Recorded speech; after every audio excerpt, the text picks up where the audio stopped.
करती हो। रमजान की ईद आई तो तुम ईदगाह के सामने खड़े होकर हाथ उठाकर दुआ करते हैं, मगर बताओ गरीब मुसलमान को कौन सा फायदा होता है? क्या ये बात सच नहीं है कि मुर्शिदाबाद जिले के 16 लाख बच्चे कभी हैदराबाद तो कभी दिल्ली तो कभी मुंबई तो कभी दुबई में जाकर काम करते हैं? बताओ उन गरीबों को रोकने के लिए आपने क्या किया मुर्शिदाबाद में? मुर्शिदाबाद का नौजवान बच्चा दुबई में जाकर बहुत मशहूर बिल्डिंग बुर्ज और खलीफा को बनाता है, मगर ममता बनर्जी मुर्शिदाबाद में कोई काम नहीं कराती। इंडस्ट्री नहीं है। यहाँ पर हमारी माँ और बहनें क्या करती हैं? 195 रुपये लेकर 1000 बीड़ी बनाती है। ममता बनर्जी, क्या तुमने कभी यहाँ पर जब मुर्शिदाबाद को तुम आए थे तो क्या कभी आपने उन गरीब महिलाओं की उंगलियों को देखा कि बीड़ी बनाते बनाते उनकी उंगलियां सड़ जाती है? मगर आपको सिर्फ वोट से मतलब है। ममता बनर्जी को मुर्शिदाबाद या कांडी की जनता से मोहब्बत नहीं। ममता बनर्जी आपको सिर्फ एक दूध देने वाली गाय समझकर वोट हासिल करना चाहती है, और वोट डालते रहो और ममता बनर्जी बोलेगी मैं बीजेपी को रोकूंगी। कहां रोक पा रहे हैं आप बीजेपी को? बंगाल में बीजेपी आगे बढ़ गई है। तो मेरे अजीज दोस्तों और बुजुर्गों, नरेंद्र मोदी और ममता बनर्जी एक सिक्के के दो रुख हैं। ये भाई बहन है, याद रखिए। दोनों ड्रामा कर रहे हैं, बंगाल की जनता को धोखा दे रहे हैं। अंदर से ये लोग मिले हुए हैं और इल्जाम मजलिस पर लगाते हैं। अरे आप बता दो, पूरे मुर्शिदाबाद में जितने ब्लॉक हैं जहां पर 50% से ज्यादा मुसलमानों की आबादी है, वहां पर अस्पताल नजर नहीं आता, वहां पर स्कूल नजर नहीं आता, बच्चे स्कूल के बाहर नजर आते, उन ब्लॉकों में नौजवान बच्चे नजर नहीं आते, क्योंकि वो भारत के कोने कोने में जाकर अपने घर में चिराग जलाने के लिए काम करते हैं। 16 लाख मुर्शिदाबाद के नौजवान मुर्शिदाबाद में नहीं है, क्योंकि ममता बनर्जी इंडस्ट्री खोलती है तो कोलकाता के अतराफ खोलती है। एसईजेड खोला जाता तो कोलकाता के अतराफ में खोला जाता। अरे यही मुर्शिदाबाद के लोगों को अगर एयरपोर्ट जाना है तो 300 किलोमीटर दूर एयरपोर्ट के लिए जाना पड़ता है। मुर्शिदाबाद की जनता, कांडी की जनता, हम आपसे अपील कर रहे हैं कि 23 तारीख के दिन मीम पार्टी को वोट दो। डरने और घबराने की जरूरत नहीं है। अगर कोई गुंडागर्दी करके समझता है कि हम डर जाएंगे तो सुन लो, पूर्व सरकार और तुम्हारे भाई से कह रहा हूं, सुन लो, हम सिर्फ अल्लाह से डरने वाले हैं। ना हम मोदी से डरते, ना शाह से डरते, ना ममता बनर्जी से डरते हैं। अगर तुम जुल्म करोगे तो तुम्हारा जुल्म खत्म होगा इंशाअल्लाह ताला। यकीनन नरेंद्र मोदी की सरकार ने संविधान के खिलाफ वक्फ का कानून बनाया। आपने देखा होगा पार्लियामेंट में, अगर मोदी की आंखों में आंखें डालकर मोदी की तरफ देखकर अगर किसी ने कहा ये वक्फ का कानून हमारी मस्जिद को छीनने का कानून है, और मोदी के सामने ओवैसी ने उस कानून को फाड़ कर पार्लियामेंट के ऊपर फेंक दिया। वहां पर ममता बनर्जी ने क्या कहा? ममता बनर्जी ने कहा था कि मैं वक्फ के कानून को बंगाल में चलने नहीं दूंगी। आज वही ममता बनर्जी झूठी साबित होती है और वक्फ के कानून को लागू करती है। सौों में ही हजारों वक्फ की जायदाद का रजिस्ट्रेशन नहीं हो रहा है बंगाल में। इसकी जिम्मेदार टीएमसी पार्टी है।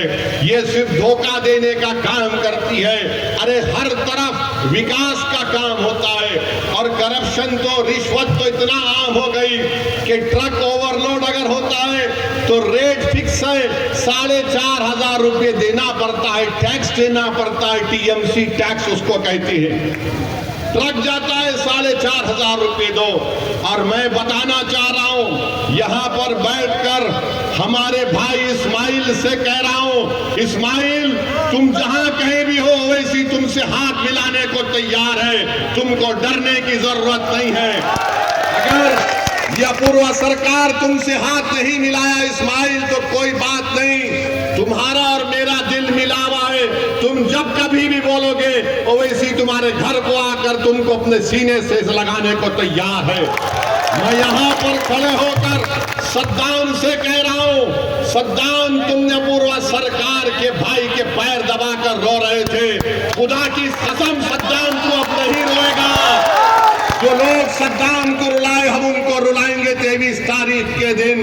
गुड्डी पर बटन दबाकर इस्माइल को जो रोना पड़ा, इस्माइल को हाथ नहीं मिलाया गया।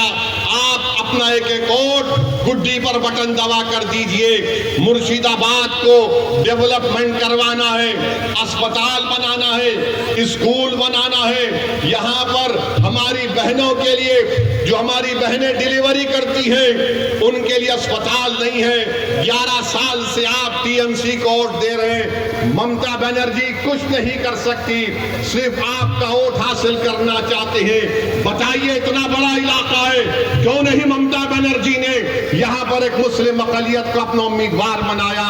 3 मर्तबा का विधायक है अपूर्वा सरकार, मगर कांडी में तुमने क्या काम किया? तुमने कुछ काम नहीं किया। इंशाअल्लाह ताला मिसबाहुल इस्लाम एक फौजी है, नहीं डरेगा किसी से और लड़कर कांडी की जनता को उनका हक दिलाएगा।